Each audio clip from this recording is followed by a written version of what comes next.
Hello বন্ধুরা, তোমাদেরকে আজকে মটর পনিরের রেসিপি করে দেখাবো। মটর পনির তৈরি করতে আমাদের লাগবে পনির, আলু, টমেটো, এখানে চারমগজ, কাজু বাদাম, পোস্তা একসাথে বেটে রেখেছি, আছে মটরশুঁটি আর আদা, পেঁয়াজ, কাঁচা লঙ্কা একসাথে মিক্সিতে পেস্ট করে নিয়েছি। প্রথমে পনিরের মধ্যে আমি নুন, শুকনো লঙ্কার গুঁড়ো আর হলুদ গুঁড়ো মাখিয়ে একটু মেখে নিলাম। তারপরে গ্যাসে কড়াই বসিয়ে সর্ষের তেল গরম করে পনিরগুলোকে হালকা ব্রাউন করে ভেজে তুলে নেব।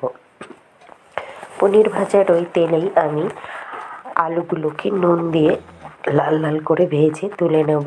এবার কড়াইয়ে আমি আবার পরিমাণ মতো সর্ষের তেল দেব। তেল গরম হয়ে যাওয়ার পরে ছোটো এলাচ আর দারচিনি ফোড়ন দেবো। ফোড়ন থেকে যখন একটা সুগন্ধ বেরিয়ে আসবে তখন আমি আদা, কাঁচা লঙ্কা, পেঁয়াজ যেটা মিক্সিতে পেস্ট করে রেখেছিলাম সেই পেস্টটা দিয়ে দিলাম। দিয়ে খুব ভালো মতো কষিয়ে নেবো যতক্ষণ না তেল উপরে উঠে আসছে।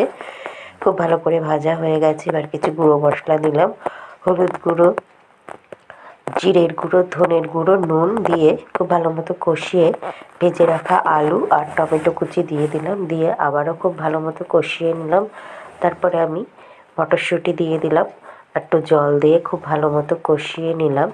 এবার আমি সেই কাজু, চারমগজ আর বাদাম যেটা মিক্সিতে পেস্ট করে রেখেছিলাম সেই পেস্টটা দিয়ে দিলাম। দিয়ে খুব ভালো মতো কষিয়ে নিয়েছি।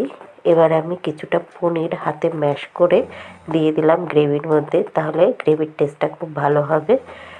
একটু জল দিয়ে ভালো করে কষিয়ে নিয়েছি।